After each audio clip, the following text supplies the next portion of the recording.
अच्छा, हम कर रहे थे विपल डिजीज़। अब विपल डिजीज़ क्या होता है? इसका सबसे पहले कॉजेटिव एजेंट इंपॉर्टेंट है। इसका कॉजेटिव एजेंट क्या है? ट्रोफराइमा विपली, ठीक है। ये इसका एक एमसीक्यूज हो सकता है इसका कॉजेटिव एजेंट पे। दूसरा इसका एमसीक्यूज क्या आता है? PAS positive. ये पेस पॉजिटिव नहीं भूलना, ठीक है, पेस पॉजिटिव बिल्कुल नहीं भूलना। अच्छा, इसमें होता क्या है कि फोमी मैक्रोफेजेस होते हैं इंटेस्टाइनल लेमिना प्रोप्रिया में, ठीक है। मेजेंटेरिक नोड्स में क्या होते हैं? फोमी मैक्रोफेजेस होते हैं।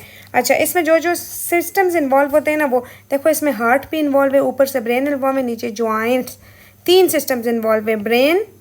ब्रेन के साथ जुड़ा हुआ हार्ट और हार्ट के साथ जुड़ी हुई जॉइंट्स, ठीक है, ये तीनों इन्वॉल्व हैं इसमें। क्या होते हैं? कार्डियक सिस्टम भी होते हैं, एल्थ्रेलजी होते हैं और न्यूरोलॉजिकल सिम्टम्स होते हैं इसमें, ओके। सिनेरियो इस तरह आता है, पेस पॉजिटिव के साथ आता है, या पॉजिटिव एजेंट पूछा होता है, या वेपल डिजीज़ का हमसे पूछ रहे होते हैं, ठीक है। अच्छा, फिर हमारे पास आ जाता है क्रोन्स डिजीज़ और अल्सरेटिव कोलाइटिस, ठीक है। अच्छा, क्रोन्स डिजीज़ हमारे पास क्या होता है? क्रोन्स डिजीज़ में हमारे पास ट्रांसम्यूरल इन्फ्लेमेशन होती है। ट्रांसम्यूरल मतलब जीआईटी की सारी लेयर्स इन्वॉल्व होती है, ट्रांसम्यूरल इन्फ्लेमेशन होती है। इसमें क्या होता है? स्किप लेन, एक जगह पे लेन होगी, फिर स्किप, फिर लेन होगी, फिर स्किप, ठीक है। स्किप लेन की वजह से ये यूँ कॉबल स्टोन टाइप अपेयरेंस दे रहा होता है, ठीक है, कॉबल स्टोन टाइप अपेयरेंस दे रहा होता है। स्किप लेन्स होती हैं, इसमें कॉबल स्टोन टाइप अपेयरेंस होती है। इसमें इंपॉर्टेंट चीज़ फिस्ट्यूला फॉर्मेशन हो रही होती है, ठीक है, और स्ट्रिंग साइन होता है, स्ट्रिंग टाइप ऑफ साइन होता है, इसमें स्ट्रिंग साइन होता है, ठीक है। और अल्सरेटिव कोलाइटिस में लेट पाइप साइन होगा। अल्सरेटिव वो उसमें सारी ट्रांसम्यूरल था, सारी लेयर्स इन्वॉल्व थी। अल्सरेटिव कोलाइटिस जो है वो हमारे पास म्यूकोजा और सब म्यूकोजा का इन्वॉल्व करता है, ठीक है, और कॉन्टिन्यूस लेयन होती है, कॉन्टिन्यूस कॉलोनिक लेयन होती है। अच्छा, इट्स की इंपॉर्टेंट चीज़ क्या है? इसमें क्रिप्स एब्सेसेस होते हैं, अल्सरेशन होती है, ठीक है, लेट पाइप अपेयरेंस होती है, लेट पाइप अपेयरेंस। अच्छा, देखिए इसकी थोड़ी सी साइट ऑफ डिजीजेस देख लेते हैं। अल्सरेटिव कोलाइटिस की जो मेन डिजीज़ है ना, मेन साइट है वो कौन सी है? कॉलॉन। इसमें कॉन्टिन्यूस लेन होती है ना कॉलॉन की, ठीक है। ये हमारे पास प्रोक्टोसिग्मोइडाइटिस, सिग्मोइड कॉलॉन को भी इन्वॉल्व करता है, लेफ्ट साइडेड कोलाइटिस भी कर सकता है, या पेन कोलाइटिस भी कर सकता है, ठीक है, या बैक वॉश कोलाइटिस। जबकि क्रॉन्स डिजीज़ जो है ना, वो हमारे पास कॉलॉन के 2/3 को इन्वॉल्व कर सकती है, इलियम का 2/3 इन्वॉल्व कर सकती है, ड्यूडेनम जिजियम का इनफ्रीक्वेंटली इन्वॉल्व करती है। मतलब कॉमनली क्रॉन्स डिजीज़ में इन्वॉल्व कॉलॉन और इलियम है, ठीक है। अच्छा, दोनों के सिम्टम्स तकरीबन एक जैसे, फीवर है, एब्डोमिनल पेन होता है, ब्लडी डायरिया होता है और वेट लॉस होता है, ठीक है। अब अल्सरेटिव क्रॉन्स डिजीज में मेन चीज़ देखो क्या हो रहा है? Bloody diarrhoea. और क्रॉन्स डिजीज में क्या है? फीवर है, एब्डोमिनल पेन है, डायरिया है, वेट लॉस है और फेटीग है। अल्सरेटिव कोलाइटिस में ब्लडी डायरिया है, ठीक है। अच्छा, अल्सरेटिव कोलाइटिस में स्ट्रिक्चर्स जो है वो एब्सेंट है। स्ट्रिक्चर्स जो है वो किस में प्रेजेंट है? क्रॉन्स डिजीज में, क्रॉन्स में, ठीक है। फिस्चुलास भी एब्सेंट है। फिस्चुलास जो है वो क्रॉन्स में कॉमन है, ओके, क्रॉन्स में कॉमन है फिस्चुलास, ये चीज़ याद रखना, इसके साथ एमसीक्यूज आता है। फिस्चुलास जो है वो क्रॉन्स डिजीज़ में कॉमन है, ठीक है। इसमें पंक्टेट अल्सर्स होते हैं, सीडोपॉलिप्स होते हैं, ठीक है, शॉर्टन कॉलॉन रेक्टम इन्वॉल्व होते हैं। पेरिएनल डिजीज़ एब्सेंट होती है, और हमारे पास क्रॉन्स डिजीज़ में पेरिएनल डिजीज़ कॉमन है, पेरिएनल डिजीज़ कॉमन है। क्रॉन्स डिजीज़ के साथ क्या चीज़ नहीं भूलनी कि डीप अल्सर होते हैं, cobble stone appearance, skips layers होती हैं, स्किप लेयर्स होती हैं, तो इसलिए कॉबल स्टोन अपेयरेंस होती है। फिस्चुलास जो है वो कॉमन होते हैं क्रॉन्स में, ओके। स्ट्रक्चर ऑफ फिस्चुलास क्रॉन्स के साथ है, इन्फ्लेमेशन। अब देखो, उसमें फिस्चुलास हमने जो याद करने हैं ना, जो अल्सरेटिव कोलाइटिस के साथ चीज़ याद करनी है वो क्रिप्स एब्सेस है, ठीक है। अच्छा, और हमारे पास जो क्रॉन्स डिजीज़ है ना, उसमें क्या होता है? ट्रांसम्यूरल इन्वॉल्वमेंट होती है, उसमें सिर्फ अल्सरेटिव में म्यूकोजल, जबकि क्रॉन्स में ट्रांसम्यूरल इन्वॉल्वमेंट। क्रिप्स एब्सेस जो है वो इतने कॉमन नहीं है। ग्रेनुलोमास एसोसिएटेड विद इंटरल्यूकिन 12 या इंटरल्यूकिन 23, ठीक है, और अल्सरेटिव कोलाइटिस में इंटरल्यूकिन 13। ये चीज़ इन्फॉर्म नहीं, बस ये फिस्चुलास और क्रिप्ट एब्सेसेस वाली चीज़ें जो है ना, ये बस याद करनी इंपॉर्टेंट है। और अल्सरेटिव कोलाइटिस में ब्लडी डायरिया होता है। अच्छा, इंटरसेप्शन क्या होती है हमारे पास? इंटरसेप्शन में सॉसेज शेप मासेस बताए। इंटरसेप्शन क्या होता है? कॉलन का कोई पार्ट जो है वो अल्टीमेटली अपने से पिछले पार्ट में जो है ना वो यूं बेंड होके चला जाता है, ठीक है, यूं बेंड होके अपने से पिछले पार्ट में चला जाता है पार्ट। तो इससे ये जो है हमारे पास सॉसेज शेप मास बना देता है, ठीक है। और इसका करेक्टरिस्टिक बात क्या है कि टारगेट साइन होता है अल्ट्रासाउंड पे, टारगेट साइन। और ये हमारे पास इसके साथ एसोसिएशंस क्या है, एसोसिएशन IgA वेस्कुलाइटिस या एंड एडिनोवायरस। अच्छा, फिर हमारे पास आ जाता है जी पॉलिप।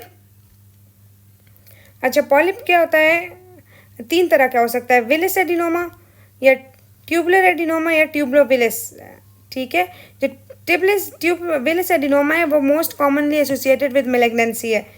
ट्यूबुलर एडिनोमा जो है वो least likely associated with malignancy, और ट्यूबलोविलिस है वो इंटरमीडिएट चांस है, ठीक है। विलिस जो है वो मेलिग्नेंसी के साथ कॉमन है, ट्यूबलोविलिस जो है वो लीस्ट ट्यूबुलर जो है वो लीस्ट है। ट्यूबलोविलिस में देखो विलिस भी आ गया ना, विलिस सबसे ज़्यादा चांस था, इसलिए अब ट्यूबलोविलिस का इंटरमीडिएट चांस है मेलिग्नेंसी का, ठीक है। अच्छा, मेलिग्नेंट पॉलिप्स हमारे पास कौन कौन से होते हैं, एडिनोमेटिस पॉलिप या सेरेटेड पॉलिप। नॉन मेलिग्नेंट में कौन सा आता है, हाइपरप्लास्टिक पॉलिप या हेमाटोमेटिस पॉलिप। ये हेमाटोमेटिस पॉलिप जब MCQs में आता है ये इस तरह आता है कि एक ग्रोथ सी है जिसमें ब्लड वेसल्स हैं, ठीक है, या रेड कलर की ग्रोथ है या ब्लड वेसल्स हैं, तो इसका मतलब होता है हेमाटोमेटिस पॉलिप का पूछ रहे हैं। आगे हमारे पास डबल में लिखा हुआ है फेप के बारे में, जो होता है फेमिलियर एडिनोमेटिस पॉलिपोसिस, ठीक है, जिसका मेलिग्नेंसी का चांस सबसे हाई। फेमिलियर एडिनोमेटिस पॉलिपोसिस क्या होता है, ये ऑटोसोमल डोमिनेंट म्यूटेशन है एपीसी जीन की, ठीक है, ऑटोसोमल डोमिनेंट म्यूटेशन है। एपीसी क्या होता है, ट्यूमर सप्रेसर जीन होता है। जब इसमें म्यूटेशन हो जाएगी तो इसका नॉर्मल फंक्शन ख़राब हो जाएगा, ठीक है। इसमें क्या होता है, थाउजेंड्स ऑफ पॉलिप्स जो हैं वो बन रहे होते हैं, किसके, प्यूबर्टी के बाद। अच्छा, इसमें एक बात याद रखनी है कि it was always and always involve rectum को मस्ट इन्वॉल्व करता है। उसके बाद आ जाता है जी प्रूट जैगर्स डिजीज़। प्रूट जैगर्स डिजीज़ भी क्या है, ऑटोसोमल डोमिनेंट सिंड्रोम है, ठीक है। अच्छा, प्रूट जैगर डिजीज़ के साथ क्या चीज़ याद रखनी है, हेमाटोमेटिस पॉलिप्स याद रखने हैं, ठीक है, through out the GI along with hyper pigmented macules on mouth, lips हैं, हैंड्स एंड जेनिटेलिया। उसके बाद जुवेनाइल पॉलीपोसिस सिंड्रोम आ जाता है, ये ऑटोसोमल डोमिनेंट सिंड्रोम है चिल्ड्रंस में, ठीक है, मतलब लेस देन 5 ईयर्स में। देखो फेप जो है वो हमारे पास प्यूबर्टी के बाद पॉलिप स्टार्ट होते हैं, दिन में 100 बनते हैं, और ये हमारे पास juvenile polyposis less than 5 years में, फीचरिंग न्यूमरस हेमाटोमेटिस पॉलीपोसिस, ठीक है, polyps in the colon, stomach and small bowel. अच्छा, उसके बाद 2 तरह के सिंड्रोम्स होते हैं हमारे पास, गार्डन होता है, एक टर्कोट होता है, ठीक है, एक गार्डन के साथ ये याद रखो कि किसी का बोन जो है वो गार्डन में दफनाया हुआ था ना, तो गार्डन में क्या है कि फेप प्लस ऑशियस टिश्यू ट्यूमर्स, ऑशियस या कार्टिलेजिनियस टिश्यू ट्यूमर्स, ठीक है, किसी का बोन जो है वो गार्डन में दफनाया था, इसलिए फेप या ऑशियस या कार्टिलेजिनियस टिश्यू ट्यूमर। और टर्कोट में हमारे पास क्या होता है, फेप पॉजिटिव, उसके साथ साथ टर्कोट के साथ याद रखना है इसमें CNS ट्यूमर्स होते हैं साथ, CNS tumours, okay. Then comes colorectal carcinoma.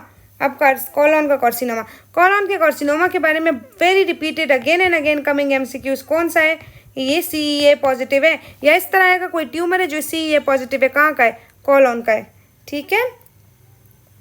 अच्छा, कॉलन का कार्सिनोमा सिग्मोइड कॉलन, रेक्टम और सिग्मोइड में ज़्यादा कॉमन है असेंडिंग से या डिसेंडिंग से। इसका ये सीक्वेंस याद कर लो, recto sigmoid is greater than ascending, is greater than descending. Right sided कहाँ हो सकता है, सीकम में, असेंडिंग कॉलन में, ठीक है। अगर राइट साइडेड होगा ना, राइट साइडेड, देखो राइट से नीचे रेक्टम तक जाने तक इसने बहुत सारा फासला तय करना है, इसीलिए राइट साइडेड वाला ऑकल्ट ब्लड होगा, स्टूल में ऑकल्ट ब्लड होगा। लेकिन लेफ्ट साइड वाला ने जल्दी रेक्टम तक पहुँच जाना है ना, तो फ्रेश रेड ब्लीडिंग होगी, ठीक है, जिसे हम हेमेटोकेजिया कहते हैं। लेफ्ट साइडेड में हेमेटोकेजिया एंड ऑब्स्ट्रक्शन के सिम्टम्स आ सकते हैं। अच्छा, असेंडिंग कॉलन वाला जो है ना वो एक्सोफिटिक मास होगा के साथ प्रेजेंट करेगा, आयरन डेफिशिएंसी, एनीमिया और वेट लॉस। डिसेंडिंग में इन्फिल्ट्रेटिंग मास होगा, पार्सल ऑब्स्ट्रक्शन, कॉलिकी प्लेन या हेमेटोकेजिया, ठीक है। अच्छा, अब ये किस चीज़ के साथ प्रेजेंट हो सकता है, एस बर्विस के साथ, बैक्टीरियमिया, एंडोकार्डाइटिस या डायबिटिकुलाइटिस के साथ प्रेजेंट हो सकता है, ठीक है। अब इसका बेरियम सोलो पे इंपॉर्टेंट लियन याद रखना, एप्पल कोर लियन, कॉलन के साथ कोर, एप्पल का कोर है, ठीक है, और CEA पॉजिटिव ट्यूमर है। अच्छा, एडिनोमा कार्सिनोमा हाइपोथेसिस कैसे, मतलब एडिनोमा है जो कार्सिनोमा में चेंज हो सकता है। किन लोगों में चांस है? ये जो एपीसी वाले जीन्स वाले नहीं है, फैप वाले, उसमें रिस्क ज़्यादा होता है। केरास म्यूटेशन एडिनोमा में भी रिस्क ज़्यादा होता है, ठीक है। और TP53 जीन जो ट्यूमर सप्रेसिव जीन्स है ना, उनकी म्यूटेशन या उनके लॉस में भी कार्सिनोमा का चांस होता है। अब आ जाओ जी अगली चीज़ पे, हेपेटाइटिस। हेपेटाइटिस का फुल फ्लैश टॉपिक बहुत इंपॉर्टेंट है, बहुत MCQs आते हैं और इसमें जितने पॉइंट्स हैं वो सारे MCQs हैं। उसके अलावा हेपेटाइटिस के पॉइंट्स रफ़ी से भी पढ़ लो, कुछ एक्स्ट्रा पॉइंट्स हैं रफ़ी में भी जिनसे MCQs आते हैं, ठीक है। अच्छा, जो ओरोफिकल रूट से, मतलब किसी ने छोले खा लिए, बच्चे ने छोले खा लिए, ठीक है, ओरोफिकल रूट से जो स्प्रेड हो सकता है वो कौन सा है? हेपेटाइटिस ए, ठीक है, और हेपेटाइटिस ई, ये दोनों ओरोफिकल रूट से स्प्रेड होते हैं। Hepatitis A greater than hepatitis E, सही है। अक्सर बच्चा छोले खा के जो प्रेजेंट होता है उसमें हेपेटाइटिस ए होता है। अच्छा, सबसे lethal, most lethal hepatitis is hepatitis D. Hepatitis D किस पेशेंट में होता है? जिसमें ऑलरेडी हेपेटाइटिस बी हुआ, ठीक है। तो most lethal hepatitis is hepatitis D. Most common, देखो प्रेगनेंसी में मोस्ट कॉमन हेपेटाइटिस ए ही है, जनरली भी मोस्ट कॉमन हेपेटाइटिस ए ही है, ठीक है। प्रेगनेंसी में मोस्ट कॉमन हेपेटाइटिस ए, लेकिन अगर बंदी ऐसे आई है ना जिसे प्रेगनेंसी भी है और रिमोट एरिया से होके आई है, जब रिमोट एरिया की बात आ जाए ना, बट हेपेटाइटिस ई याद कर लो, रिमोट एरिया की बात आ जाए तो हेपेटाइटिस ई याद कर लो, ठीक है। प्रेगनेंसी में मोस्ट लीथल भी हेपेटाइटिस ई है और रिमोट एरिया वाली में भी हेपेटाइटिस ई है, ठीक है। अच्छा, अब ब्लड ट्रांसफ्यूजन की बात आ गई ना, तो सीक्वेंस याद कर लो। ब्लड ट्रांसफ्यूजन में cytomegalovirus is greater than hepatitis B is greater than hepatitis सी।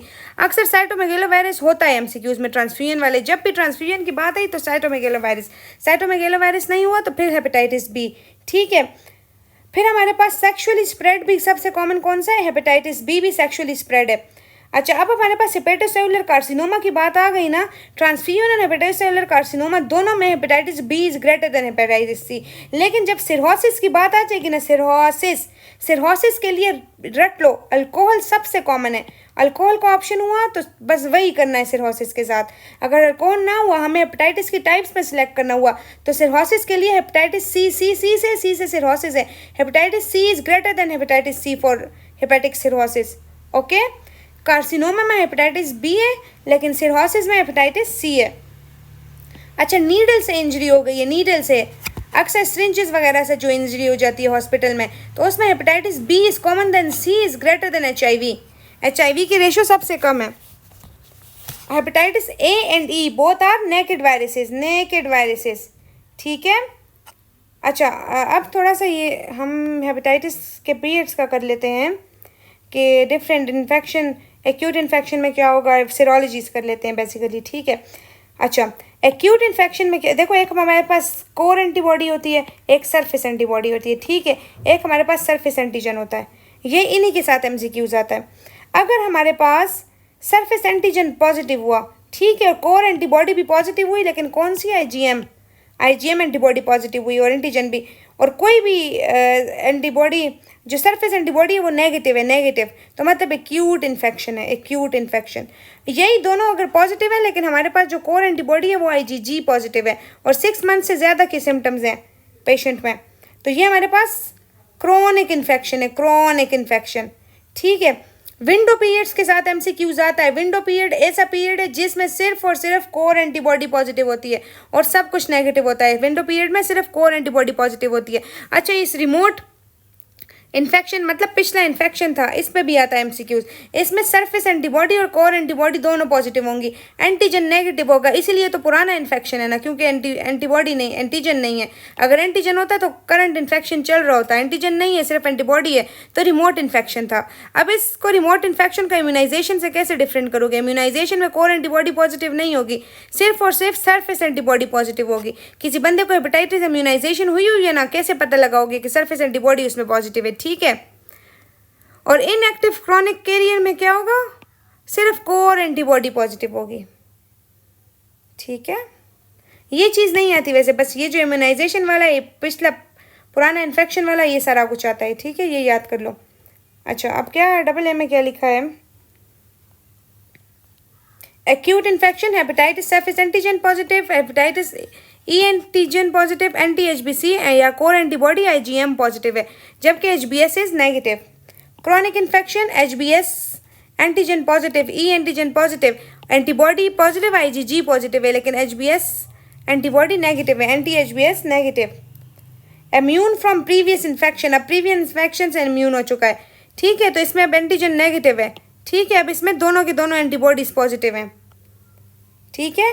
और वैक्सीनेशन से इम्यून हुआ है, सिर्फ और सिर्फ सरफेस एंटीबॉडी पॉजिटिव होगी। विंडो पीरियड में सिर्फ और सिर्फ कोर एंटीबॉडी पॉजिटिव होती है, विंडो में कोर एंटीबॉडी। अच्छा, ऐसा MCQs आता है कि पेशेंट है उसमें मिलिटरी बॉडीज है, मिलिटरी बॉडी अल्कोहलिक हेपेटाइटिस में होती हैं, ठीक है। और बैलूनिंग हेपेटोसाइट की बैलूनिंग डीजनरेशन हुई है, बैलूनिंग डीजनरेशन। देखो ये MCQs वाइज पॉइंट्स हैं, ठीक है, ऐसे इसी तरह याद करो। बैलून डीजनरेशन हेपेटाइटिस बी में होती है, हेपेटाइटिस बी में, ठीक है। अब ये सारे मार्कर्स जो है ना, ये बस इसी तरह याद करने। अगर वायरल हेपेटाइटिस ना, वायरल, तो ALT इज कॉमन। तो कैसे याद करो, देखो वायरल के आखिर में L आता है ना, इसलिए ALT is greater then AST, ठीक है। ड्रग्स भी वायरस की तरह ALT कॉमन है, ठीक है। अल्कोहलिक की अगर बात आ गई, अल्कोहलिक में AST is greater then ALT, non alcoholic में ALT इज ग्रेटर देन, देखो तकरीबन सब में ALT है, सिर्फ अल्कोहलिक में AST इज ग्रेटर देन। अगर क्वेक की बात आ गई ना, क्वेक, किसी क्वेक से मेडिसिन लाया था और उसे हेपेटाइटिस हो गया, उसमें भी ALT कॉमन है, ठीक है। अच्छा, नॉन अल्कोहलिक सिरहोसिस, अच्छा नॉन अल्कोहलिक सिर्फ हेपेटाइटिस हुआ तो ALT, लेकिन नॉन अल्कोहलिक में सिरहोसिस या फाइब्रोसिस हुई ना, तो फिर AST करेंगे हम पहले, ठीक है। अच्छा, cholestasis plus bone diseases, cholestasis का मतलब और बोन डिजीजेस दोनों में हमारे पास ALP देखेंगे हम, ठीक है। अक्सर जो गॉल ब्लैडर के स्टोन वाला स्टक हो जाता है डक्ट में, उसमें भी ALP रेज होता है, ठीक है। अच्छा, हेपेटोबिलिटरी सिस्टम का बोथ है LP and GGT।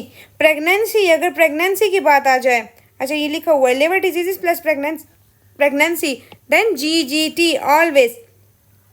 Albumin use for chronic liver diseases, ठीक है, ये चीज़ याद रखो, इस पे MCQs आता है। क्रॉनिक लिवर डिजीजेस में एल्ब्यूमिन के एस्टिमेशन हम करते हैं, क्योंकि प्रोटीन्स की सिंथेसिस करता है ना लिवर। अच्छा, फिर हमारे पास क्या आता है कि डिवेलपिंग, कोई भी लिवर फेलियर डिवेलप हो रहा है, लिवर फेलियर, उसके लिए हम प्लेटलेट टाइम करते हैं, फैक्टर 5 भी करते हैं, लेकिन platelet time is greater then factor 5।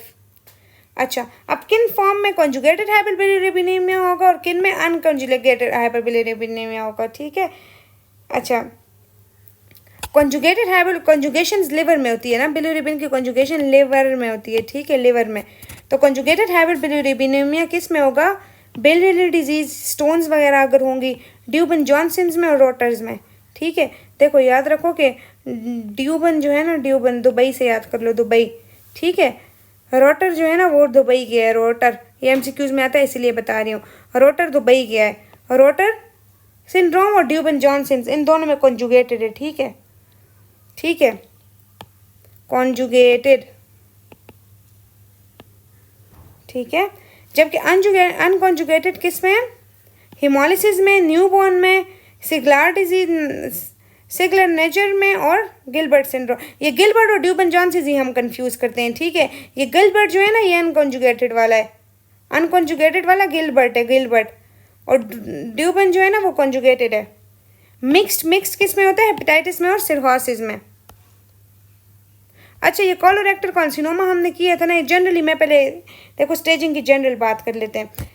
Stage 1 जब होता है ना, तब हमारे पास कोई भी लिम्फ नोड्स इन्वॉल्व नहीं होता और मेटास्टेसिस नहीं होती, ठीक है, और T1 या T2 हो सकता है। स्टेज 2 में 3 या 3-4 होता है, लेकिन लिम्फ नोड्स नहीं।